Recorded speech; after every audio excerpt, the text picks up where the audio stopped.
Bonjour à toutes et à tous, votre journal des petites affiches, c'est tout de suite.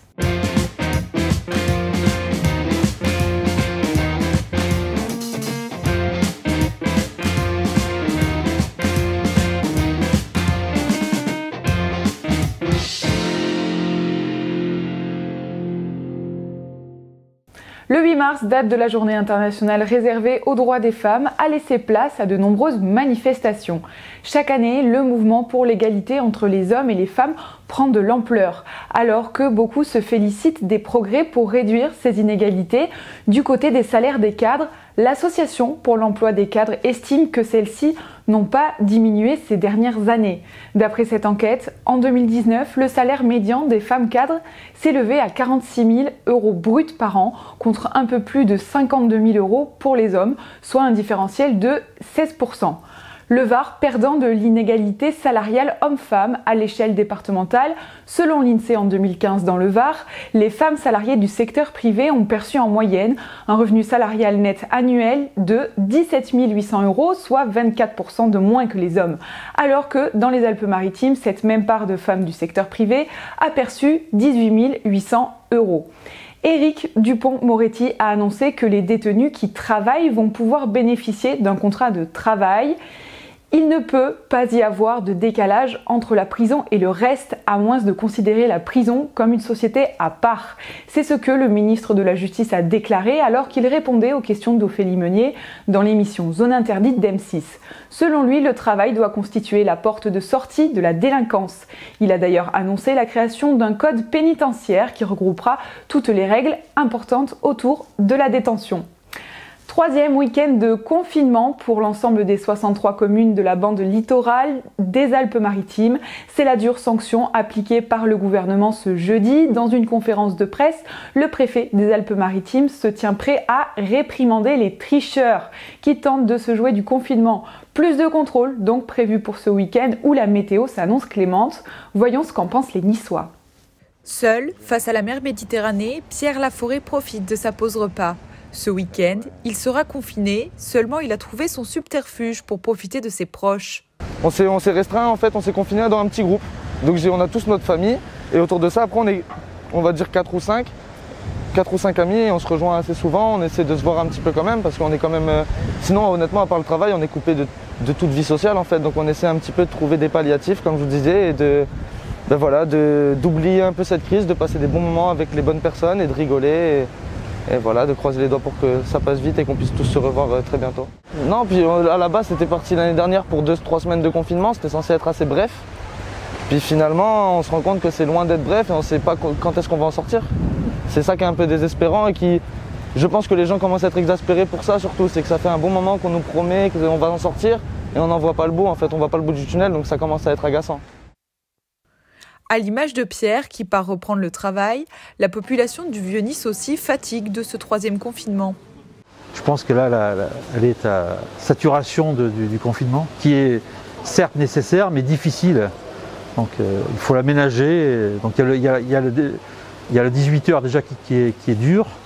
Et maintenant le week-end, alors on ne sait pas, on attend et on est impatient d'avoir de très bonnes nouvelles. Il faut quand même faire confiance à nos représentants comme le préfet. S'ils l'ont décidé, c'est qu'il y a une raison. Voilà, alors finalement on arrive à se soumettre après réflexion, quoi. Ça m'ennuie profondément parce que c'est les beaux jours, parce qu'on est en prison chez nous et honnêtement c'est pas quelque chose qui me satisfait et je trouve qu'en plus ça sert strictement à rien avec toutes les mesures qui ont été prises jusqu'à présent.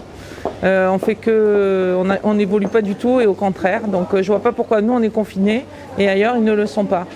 Donc c'est un manque de respect pour les Niçois parce qu'après il y a toute la France qui n'est pas confinée sauf nous. Ah ben là de toute façon tout le monde veut sortir ou trouve des alternatives pour sortir ou des dérogations ou des attestations. On n'entend que ça quoi, c'est facile hein, aussi. Hein. Je pense pas qu'Estrosi il reste chez lui pendant 48 heures. Hein. On se sent de plus en plus bloqué par rapport à ce qu'on pourrait faire. Ouais. Et donc à partir de ce moment-là, on devient résigné et puis on devient gamberger et puis après à plus trop être d'accord et puis à plus comprendre surtout, enfin à jamais comprendre quoi, ce qui se décide. Ouais, je vais essayer de trouver un endroit un peu plus sympa pour être confiné qu'à l'intérieur d'un appartement. Malgré un taux d'incidence en baisse, les Alpes-Maritimes sont toujours sous surveillance renforcée. Les actuelles conditions d'indemnisation du chômage partiel vont perdurer jusqu'à fin avril. C'est ce qu'a annoncé hier la ministre du Travail, Elisabeth Borne. Pour faire face aux conséquences économiques et sociales de la crise du Covid-19, le principe de l'indemnité de 84% du salaire net pour les salariés et du reste à charge nulle pour les employeurs des secteurs les plus touchés par la crise est maintenu.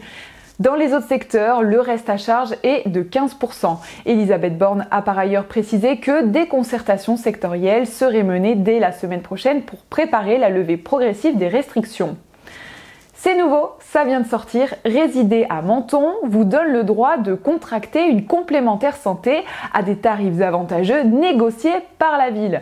À l'initiative du maire Jean-Claude Guibal, une mutuelle communale vient d'être lancée dans la cité du Citron. Elle offre aux Mentonnais les prestations d'une assurance classique et elle est accessible sans limite d'âge, conditions de ressources ni questionnaire de santé. Cette mutuelle communale offre même le remboursement de 40 € sur le tarif d'adhésion à certaines associations sportives. Et oui, le sport, c'est la santé. Et de Menton à la promenade des Anglais, on referme ce journal avec cette exposition qui met en avant 28 femmes, dont 11 niçoises, œuvrant pour les libertés sur la Côte d'Azur. Le nombre 28 porte la symbolique de la durée d'un cycle féminin. Chacune vient d'un milieu différent pour que tout le monde puisse s'identifier au portrait. L'exposition est à retrouver en face du Palais de la Méditerranée sur la promenade des Anglais. Vous pouvez en profiter ce week-end si vous habitez à moins de 5 km du lieu en question, comme c'est passant. Regardez.